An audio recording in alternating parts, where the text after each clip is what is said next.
Las historias del role.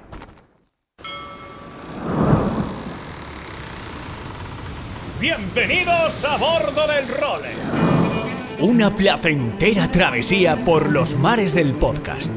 ¡Zarpamos ya en busca de las mejores historias del mar! ¡A la caña, Nacho Gómez Zarzuela!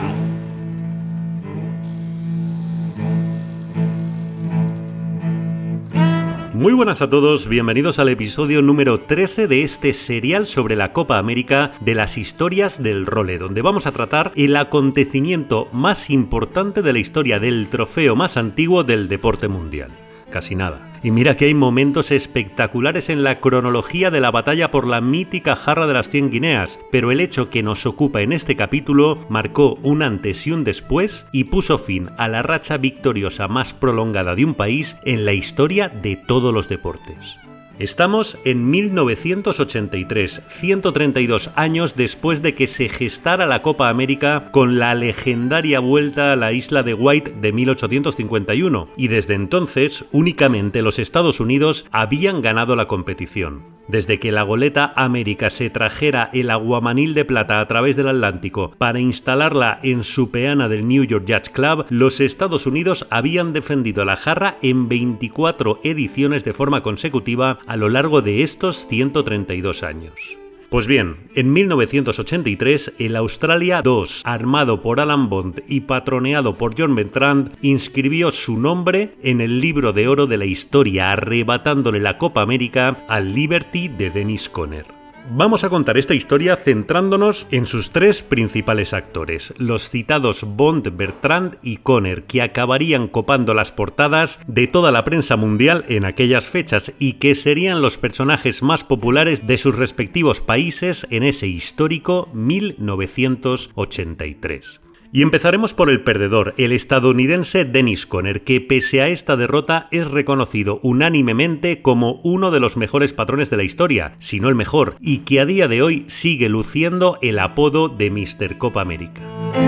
Conner llegó a la final de la Copa América en 7 ediciones, 6 de ellas como patrón. Debutó en la de 1974 como caña en las presalidas en el Courageous de Ted Hood, antes de que lo comprara Ted Turner, como vimos en el anterior episodio. Luego ya saltó al mando absoluto y como patrón venció en 3 ediciones, las de 1980, 87 y 88, y perdió en otras 2, la que nos ocupa de 1983 y la de 1995. La década de los 80 fue un auténtico torbellino emocional para Conner, que era considerado en la época sin lugar a dudas como el mejor patrón americano. Conner ganó la Copa en 1980, la perdió en 1983, la recuperó en 1987 y la retuvo en 1988, lo que le llevaría a pasar de héroe a villano constantemente durante esos años, pero que hoy en día es reconocido unánimemente como una de las mayores estrellas de la vela de todos los tiempos. Conner nació en 1942 en San Diego y desde muy pequeño ya demostró una pericia enorme como caña. Bronce olímpico en Montreal 76 en la clase Tempest, aparte de todos los logros relacionados con la Copa, Conner ha ganado 28 campeonatos mundiales de diferentes clases, aunque él está especialmente orgulloso, y así lo dice en su biografía, de una machada que logró en 1977 al hacer 5 primeros consecutivos en Kiel en la clase Star en una flota de 89 barcos. Conner sigue navegando hoy en día. De hecho, hace apenas 3 años compitió contra el bribón del rey Juan Carlos en el Mundial de 6 metros de Vancouver, en una cita que acabó ganando el barco español. Pero bueno, volvamos a 1983 y a nuestra querida Copa América. Conner se presentaba con el aval de haber defendido como patrón la edición de 1980 y arrancó un proyecto tope gama. Construyó 3 12 metros nuevecitos y eligió al mejor de ellos, el Liberty, que ganó sin oposición la fase de selección del defensor de los Estados Unidos. Su rival en la Copa América sería el mencionado Australia 2 de Alan Bond y John Bertrand, con lo que vamos a ver quiénes eran estas dos leyendas. Alan Bond, el armador, tuvo una vida espectacular. Se hizo millonario muy joven, a los 21 años ya lo era, y antes de esta edición de 1983 ya había intentando asaltar la jarra en otras 3 ediciones, en las que demostraba año tras año que cada vez estaba más cerca de lograr su objetivo. Y lo que marcó la gran diferencia en esta edición y que permitió la histórica victoria australiana fue el revolucionario diseño del Australia 2 y la tremenda batalla psicológica que le acompañó. Bond apostó por Ben Lexten como diseñador, que se sacó de la manga una quilla alada que le daba, entre otras cosas, una maniobrabilidad insultante al barco. Además, generaron una expectación enorme, ya que desde el primer momento cubrieron la quilla y sus alas con unas lonas para impedir que su rival viera las mencionadas alas y las copiaran.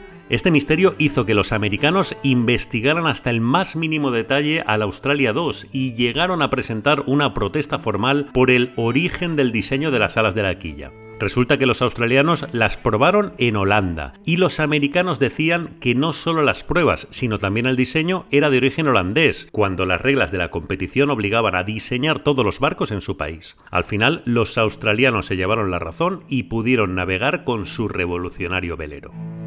Y aquí llegamos al tercer personaje clave, John Bertrand, que se estrenaba como patrón en esta edición, aunque ya tenía experiencia en las copas de 1970, que la hizo con solo 22 añitos, 1974 y 1980. Bertrand era un navegante completísimo. Como Conner, ganó el bronce olímpico en Montreal, aunque en la clase Fin.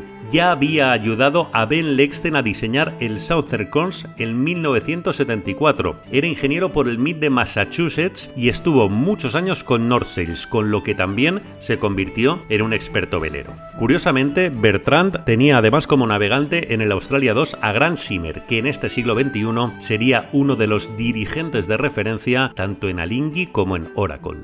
El escenario también se hizo mucho más espectacular en este 1983, ya que se estrenó la famosa Copa Louis Vuitton, la competición cuyo campeón se enfrentaría al defensor de la Copa América. La competición ya existía, pero entró Louis Vuitton a patrocinarla y le dotó de un glamour que no tenía antes. Participaron en ella 7 veleros de 5 países, ya que Australia tenía 3 desafiantes, pero el Australia 2 se mostró arrolladoramente superior una vez superadas las incógnitas legales de su quilla.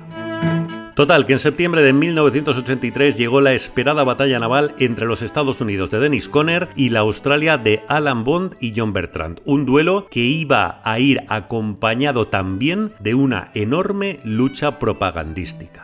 Los australianos, de hecho, nunca nombraban a su rival por su nombre, siempre decían el barco rojo en referencia al Liberty. En el agua, los americanos empezaron mucho mejor, llegando a adelantarse 3-1 en un duelo al mejor de 7 mangas, es decir, que el ganador sería quien se impusiera en 4 mangas. Con Conner respirando más o menos tranquilo, ya que la presión que tenía sobre sus hombros era tal que la leyenda en los Estados Unidos decía que quien perdiera la Copa América debía colocar su cabeza en el lugar que ocupaba la Copa, llegó a Australia y sacó la magia.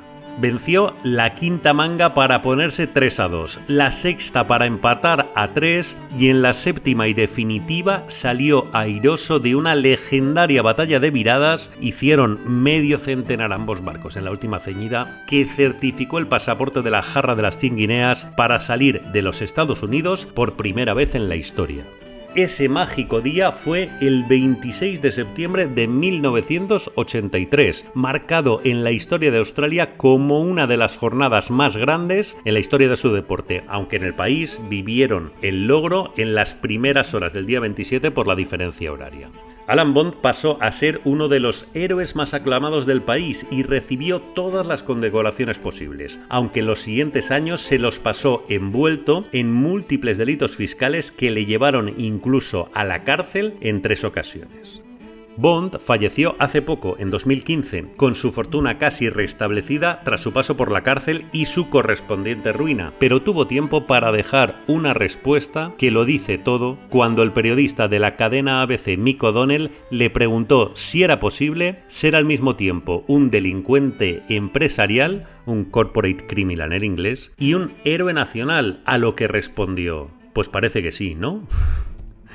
John Bertrand, por su parte, sí que abandonó la navegación después de lograr la mayor machada de la historia de la vela y se dedicó a la natación, donde ha sido muchísimos años el presidente de la Federación Australiana. De hecho, hay un dato curiosísimo. En los Juegos Olímpicos de Río de 2016, el campeón olímpico Mac Horton, australiano, reconoció públicamente que había seguido la misma estrategia psicológica para descentrar a su gran rival, el chino Sun Yang, que habían usado los australianos ante los americanos en la Copa de 1983.